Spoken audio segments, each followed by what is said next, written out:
인간은 누구나 이 땅에 태어나 살아가게 됩니다. 그러나 누구나 살아간다고 해서 똑같이 사는 것이 아닙니다. 어떤 사람은 잘 사는 사람이 있고 어떤 사람은 못 사는 사람이 있습니다. 문제는 잘 산다라는 이 기준이라는 것, 또 못 산다라고 말하는 이 삶, 그것을 누구나 동일하게 말할 수 없다는 것입니다. 어떤 이들은 부자로 살아가는 삶을 잘 사는 삶이라고 말하고, 또 어떤 이들은 그런 삶이 잘 사는 것이 아니라고 말하기도 합니다. 또 누구에게는 잘 사는 삶이라고 인정받는 삶이, 또 어떤 이들에게는 잘못 사는 삶이라고 치부되기도 합니다. 잘 살고 있다라고 생각했지만 그러나 결론적으로는 못 살았다라고 결론이 나는 삶도 있습니다. 그래서 인간은 필연적으로 고민하게 됩니다. 도대체 어떻게 살아야 하는가 하는 점입니다. 바울은 빌립보서 1장 20절 21절에 인생의 말년에 자신의 삶을 이렇게 고백하고 있습니다. 나의 간절한 기대와 소망을 따라 아무 일에든지 부끄럽지 아니하고 오직 전과 같이 이제도 온전히 담대하게 살든지 죽든지 내 몸에서 그리스도가 존귀되게 하려 하나니 이는 내게 사는 것이 그리스도니 죽는 것도 유익함이니라. 그의 삶은 부끄러움이 없다라고 말을 합니다. 그리고 그의 삶은 어떠한 미련도 가지고 있지 않다라고 말을 합니다. 그리고 인생의 말년에도 그는 꿈과 소망을 가지고 있습니다. 그것은 바로 자신의 삶을 통해서 그리스도가 존귀되는 삶입니다. 부끄럽지도 않고 미련도 없고 그리고 소망을 가지고 인생의 말년을 살아갈 수 있는 삶, 그런 삶이야말로 진정 잘 사는 삶이라 할 수 있지 않겠습니까? 그렇다면 어떻게 이렇게 고백하며 살아갈 수 있는 것일까요? 우리가 잘 아는 대로 바울은 그럴 만한 사람이 아니었습니다. 오늘 본문의 말씀을 바라보면 그리스도인들을 잡아 죽이는 데 혈안이 되어 있는 인간 백정 사울, 곧 바울의 과거를 밝히고 있습니다. 사울은 숨어있는 그리스도인들을 잡아 죽이기 위해서 예루살렘에서 280km나 떨어져 있는 다메섹까지 달려가기를 주저하지 않습니다. 그의 손에는 그리스도인들을 어떻게 해도 좋다는 대제사장의 공인인증서가 들어 있습니다. 살기 어린 눈으로 달려가는 사울을 주님께서는 거꾸로 때리십니다. 우리 본문 3절 5절 말씀, 오늘 본문의 앞에 있는 말씀을 같이 봉독하겠습니다. 3절부터 5절의 말씀입니다.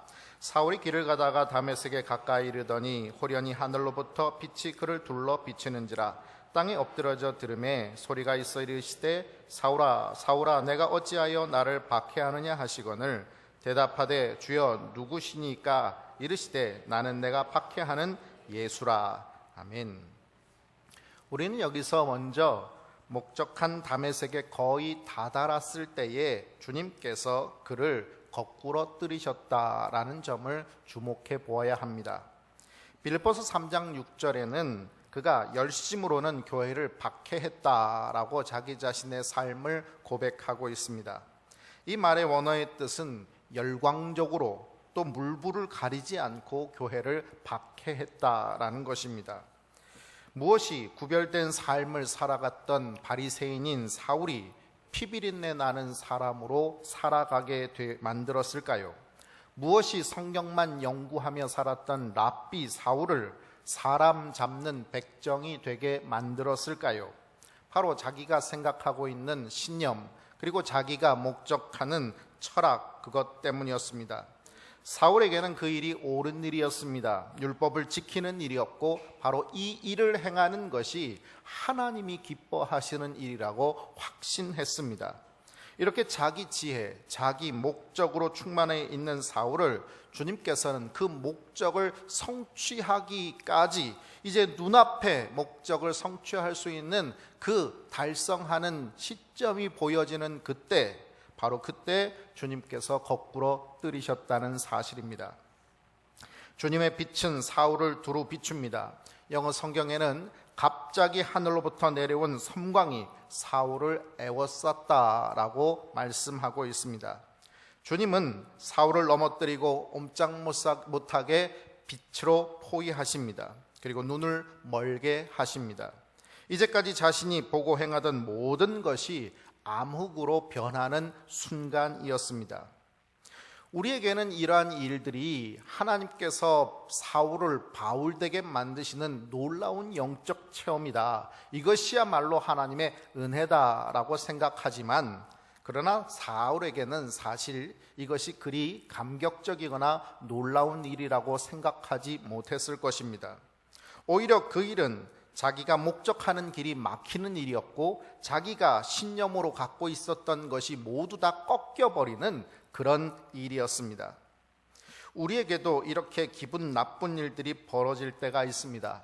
내가 계획했던 것, 내가 목적했던 것, 내 인생도 이렇게 승승장구할 수 있을 것이라고 생각했던 많은 일들이 무너져 내리는 일들이 있습니다. 이것이 하나님의 일이라고 생각하면서 우리는 이 일을 추진해 왔는데, 그것이 하나님께서 무너뜨리시는 일들을 우리는 경험하게 됩니다. 왜 그렇습니까? 주님께서 우리를 거꾸러뜨리시는 은혜가 우리에게 임하였기 때문입니다. 사실 내 신념을 이루고자 했을 뿐 하나님의 뜻이 아니기 때문입니다. 내가 이루고자 하는 목적이었을 뿐 하나님께서 이루시고자 하시는 역사가 아니었기 때문인 것입니다. 사탄은 우리가 옳다고 생각하는 일, 또 그렇게 되어야 한다고 하는 내 신념에 기름을 붓습니다. 사실 내가 옳다라고 하는 것, 내가 그렇게 되어야 한다고 하는 것, 처음에는 가치 중립적인 것들이 참 많습니다. 나는 돈을 좀 많이 벌어야 되겠다, 그래서 그 돈을 가지고 많은 가난한 사람도 나눠주고 하나님의 일도 좀 많이 해야 되겠다라고 하는 것이 악한 일입니까? 하나님의 뜻이 아니라고 말할 수 있겠습니까? 나는 공부를 열심히 해서 좋은 대학 가고 좋은 직장에 가고, 그래서 사회적인 영향력 있는 사람이 좀 되어야 되겠다, 그래서 그리스도인으로서 높은 자리에서 영향력을 끼치는 사람이 되어야 되겠다, 이것이 잘못된 일입니까? 그렇지 않습니다. 모두가 그런 일들은 가치 중립적인 것에 불과합니다. 그런데 그것을 우리는 점점 추구하는 가운데 그 일이 가장 중요한 목적이 되어버리고 그 일 외에는 다른 것을 바라보지 못하는 욕심이 되게 됩니다. 결국 우리의 재물과 시간, 우리의 재능, 이 모든 것은 내가 목적하는 것, 내가 신념으로 가지고 있는 그 한 가지에 모여지게 되고, 결국 그러다 보니 하나님을 바라보지 못하고 하나님께서 말씀하시는 것을 듣지 못하고 하나님께서 이루시고자 하시는 것들을 우리는 안중에 두지 않고 살아가게 되는 것입니다. 결국 주님께서 걷게 하시는 길이 아니라 멸망의 길을 천천히 발걸음을 옮겨서 걸어가게 만드는 것, 그것이 바로 사탄의 전략인 것입니다. 바로 그때 우리가 양 같아서 그릇 행하여서 각기 제 길로 가고 있는 우리의 발걸음을 주님께서 멈추게 하십니다. 우리의 다리를 꺾으십니다. 이 길이 아닌 줄 알면서도 이미 이만큼 걸어왔기 때문에 어쩔 수 없다라고 생각하면서 걸어가는 그 길을 주님께서는 막으시는 것입니다. 우리를 실패하게 만드셔서, 우리를 넘어뜨리셔서 주의 은혜로 우리를 돌이켜 주시는 것입니다. 주님의 빛으로 우리를 꼼짝 못하게 포위해 주시는 것입니다. 우리가 승승장구하던 시절 우리는 우리의 인생길에서 쓰러집니다.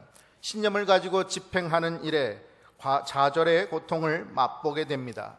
그러나 그것이 끝이 아님은 바로 우리 주님께서 바로 우리를 넘어뜨리셨고 쓰러뜨리셨고 우리를 다시 싸매시고 회복시켜 주실 분이시기 때문입니다.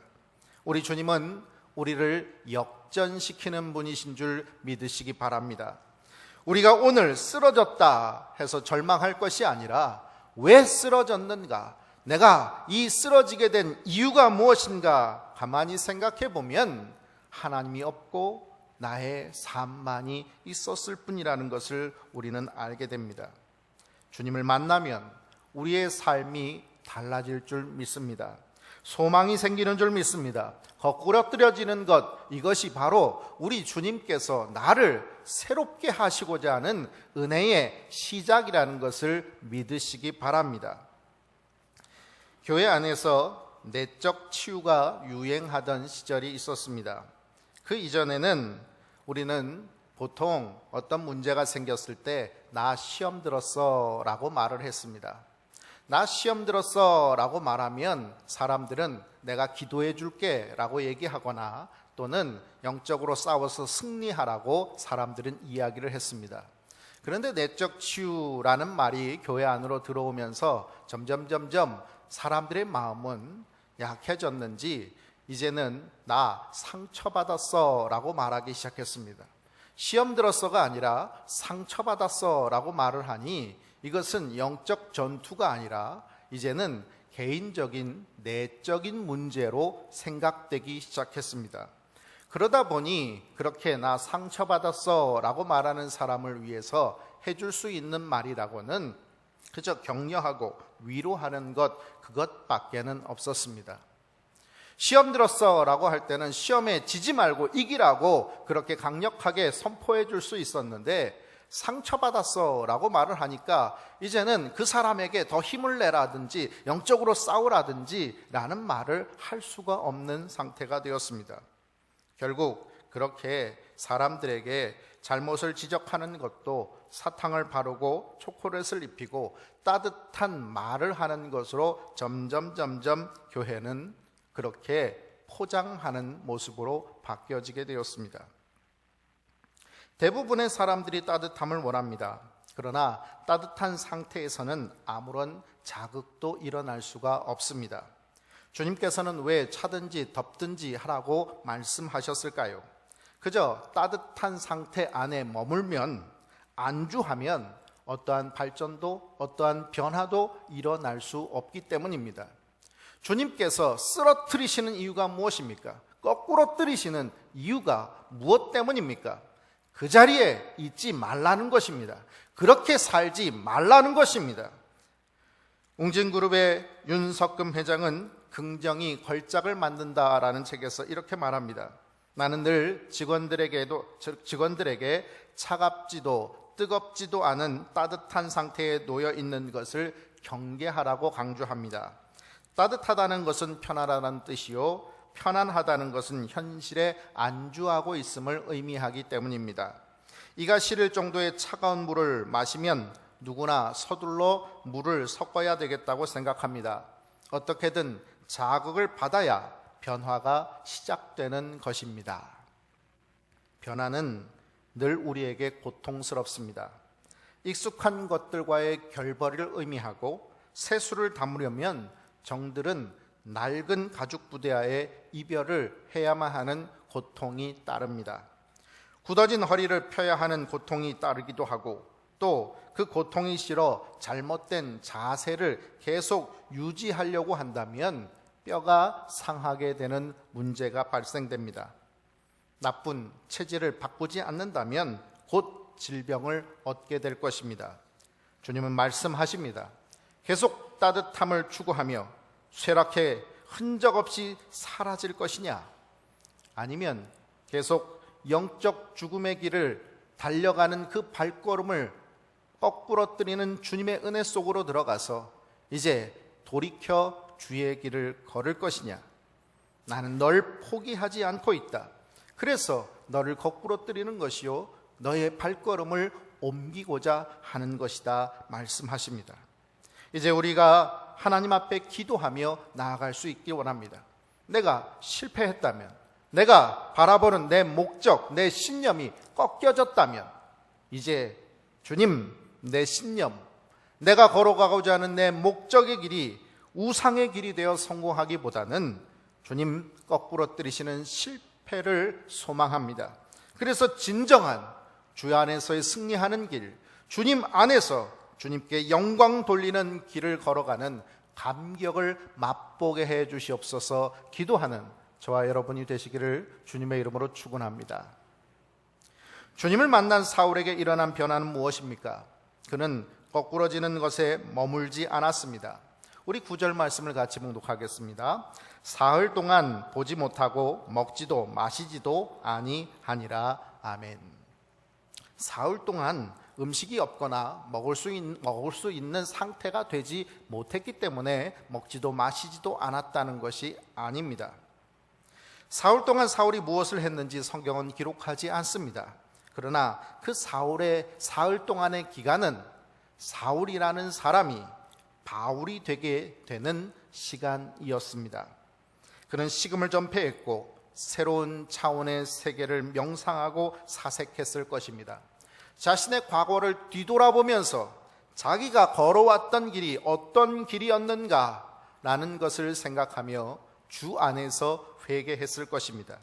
그리고 그리스도와의 깊은 대화를 통해서 영적 교제를 나눴을 것입니다.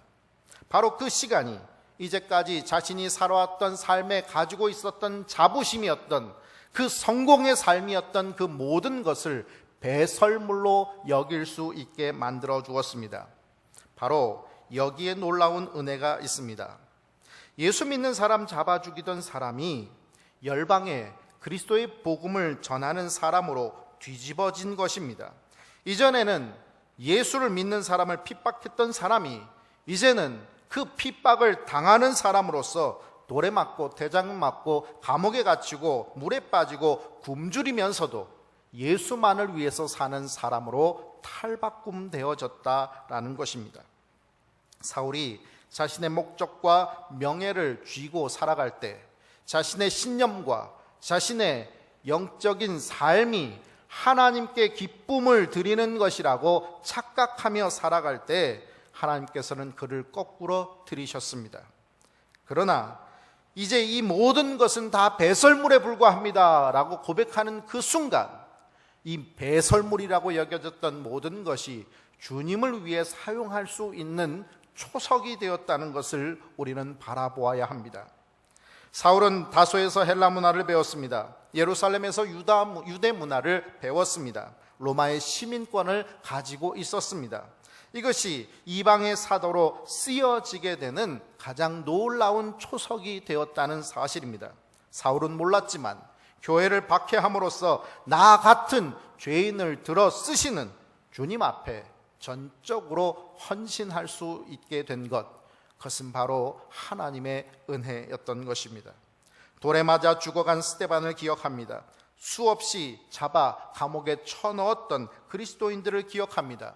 그들을 박해했던 기억은 이런 나를 부르셔서 하나님의 복음을 전하게 하신다는 하나님의 은혜가 얼마나 놀랍고 큰 것인지를 더 묵상할 수 있게 된 계기가 된 것입니다.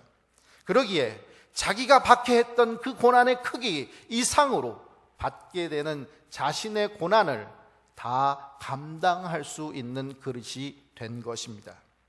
이 모든 것 바로 하나님의 시간 안에서 성취되어진 것입니다. 우리 17절 18절 말씀을 같이 봉독하겠습니다. 아나니아가 떠나 그 집에 들어가서 그에게 안수하여 이르되 형제 사울아 주곧 내가 오는 길에서 나타나셨던 예수께서 나를 보내어 너로 다시 보게 하시고 성령으로 충만하게 하신다 하니 즉시 사울의 눈에서 비늘 같은 것이 벗어져 다시 보게 된지라. 일어나 세례를 받고. 아멘.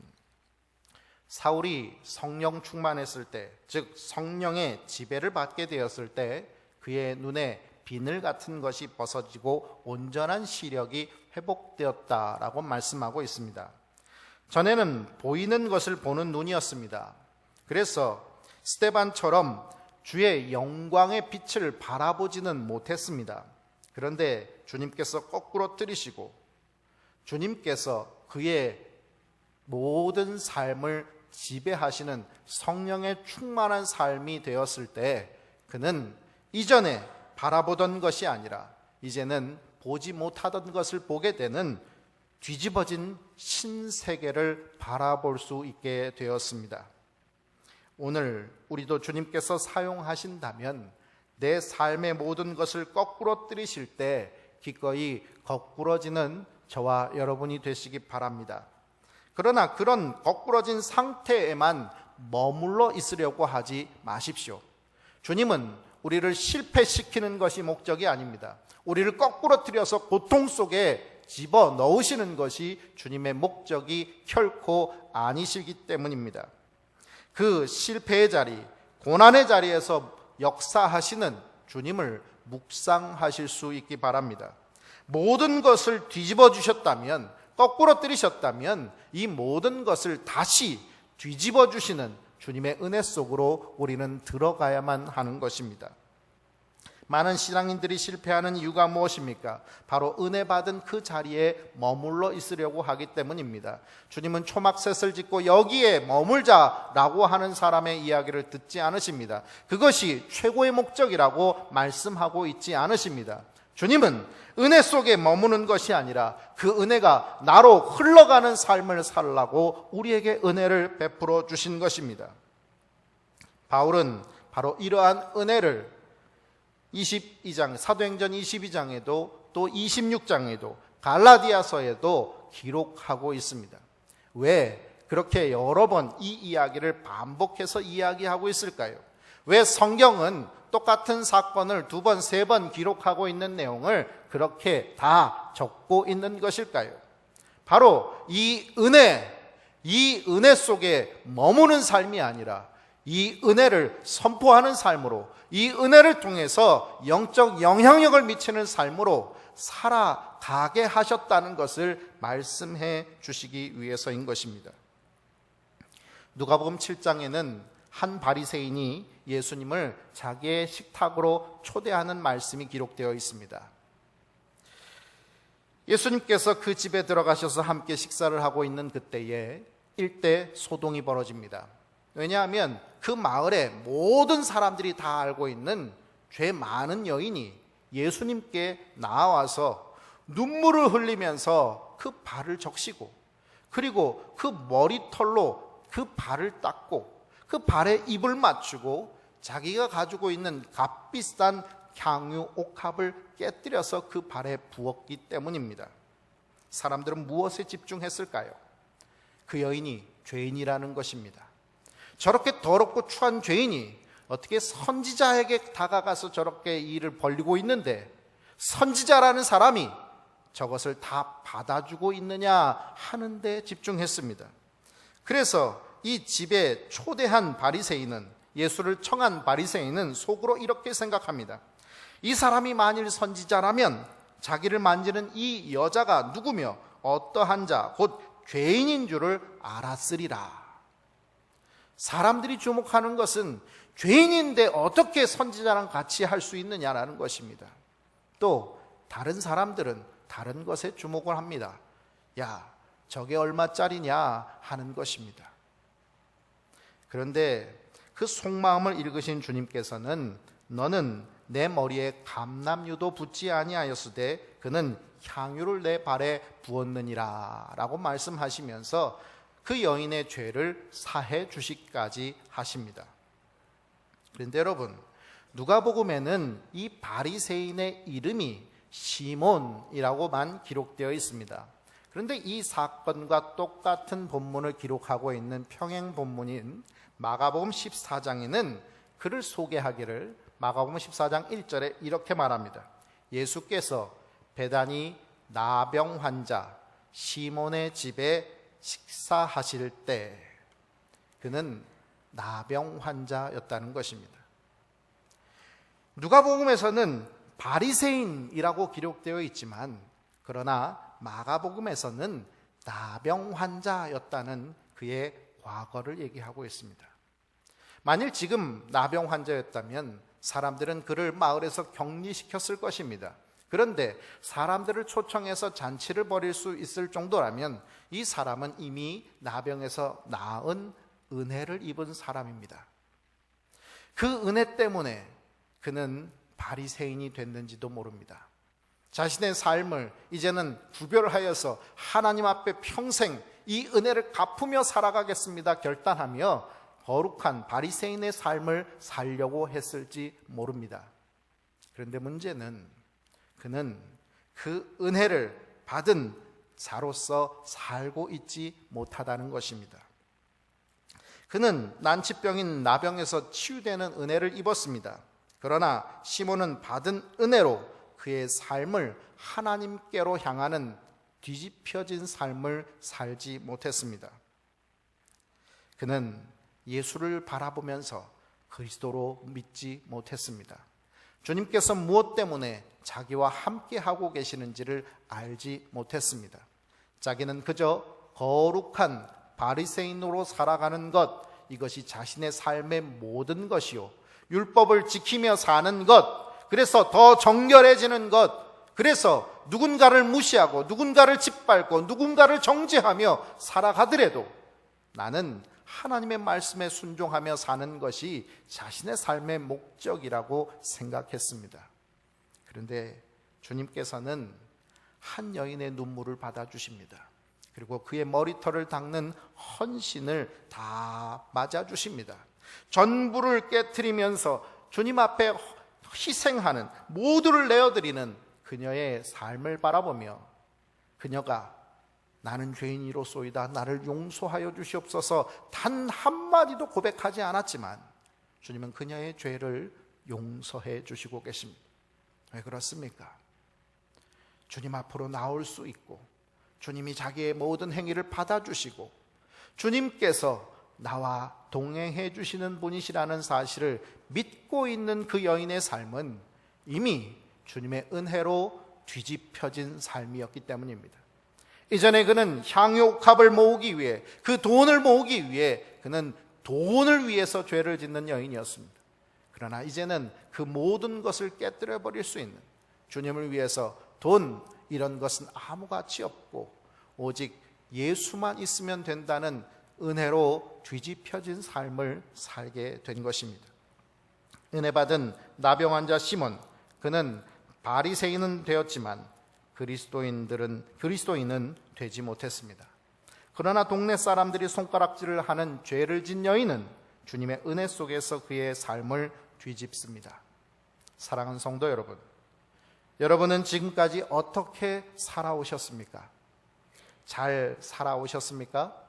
아니면 잘못 살아오셨습니까? 내가 생각하기 잘 살아왔다라고 만족하시고 살고 있습니까? 아니면 하나님 바라보시기에 잘못 살았다라고 생각되는 후회의 삶을 살고 있습니까? 오늘 우리의 삶이 주님의 은혜로 뒤집어지는 삶이 되시기를 주님의 이름으로 축원합니다. 기도하겠습니다. 아버지 하나님, 우리의 삶을 하나님의 은혜 속에 가둬주시고 그 은혜 속에서 살아가는 우리들이 멈춰 서 있는 것이 아니라 하나님의 은혜를 나누고 베풀며 살아갈 수 있는 주의 사람으로 살게 해주신 것을 감사드립니다.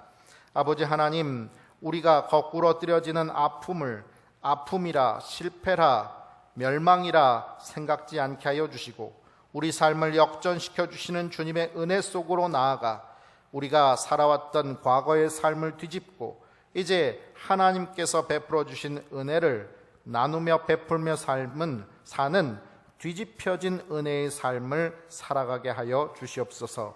예수님의 이름으로 기도합니다. 아멘.